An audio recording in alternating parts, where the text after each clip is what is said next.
There is a big full moon today in the sign of Capricorn as Mercury enters retrograde, opposing the moon in the sign of Cancer. And we also have Jupiter entering its year-long cycle in the sign of Leo. This is big enough energy that it got me out of my autoimmune flare-up cave. So I think that that sort of energy is really bringing us out of wherever we have been healing and hiding and needing to, tend to ourselves.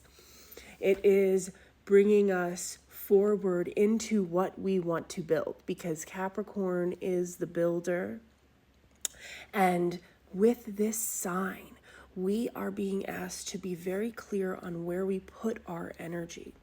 With the opposing Mercury in retrograde in the sign of Cancer, this connects to our feelings. So we might have the feels being brought up, and you've probably been feeling this for the past couple weeks or so as Mercury entered its pre-shadow. So this retrograde is going to ask us to be really clear on where we place our hearts and where we invest our energy. And does that align with what we actually want to build? With Venus also in the sign of Leo and Jupiter entering Leo, this energy is being amplified. So our hearts are really feeling this full moon. And Capricorn can be sort of detached from those feelings, but it comes up around what we feel like we can control and what we feel like we can't control. In the tarot, there have been a lot of interruptions trying to make this video, so you might be getting a lot of interruptions on the path that you are, feeling intuitively guided to walk down.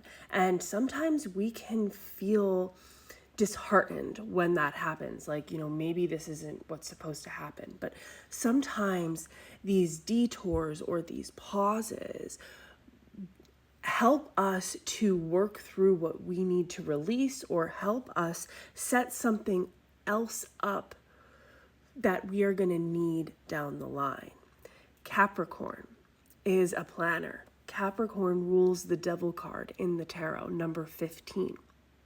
And what does that mean? That means that we can be the ones in control. That means that sometimes we think that we are being controlled, that we are being trapped. But in the tarot card, it shows you that the people might have the chains around their feet, but they are loose because it's more of a mental trap. Much like the way that they train elephants, which is horrible, might I add, where they put a chain around their feet when they are younger and they can't pull it. So they try and try when they are younger, and then eventually they just give up on trying to free themselves. They don't realize that as they have grown older and stronger and wiser, that they can get free. But they were conditioned to always feel limited by those constrictions. And that is the secret of Capricorn. Capricorn has been the sign that has been ruled by Saturn, the structure of this world. And when we talk about Capricorn being the goat, it's not about doing things the hard way. It's about doing things the way that will last.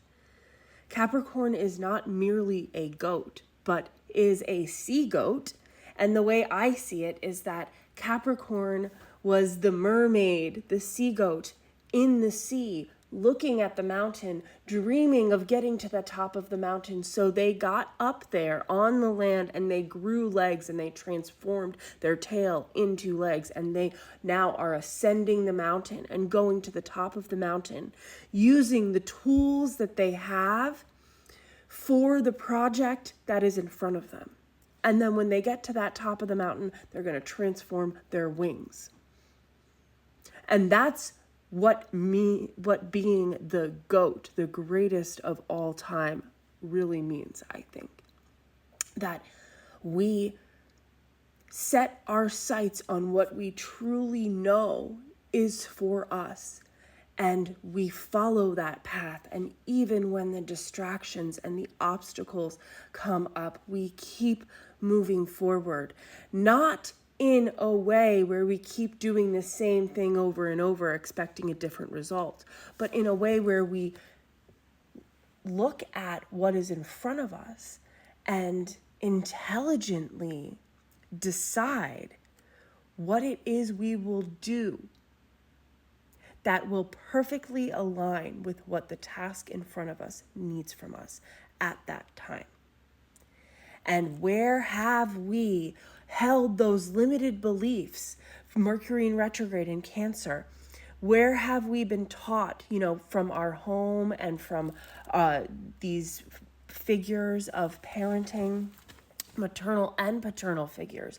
Where have we been taught to hold on to these constrictions? That is what is coming up now, to be released, to be reformed, so that what we are building and what we set our sights on will be built right this time in a way that lasts.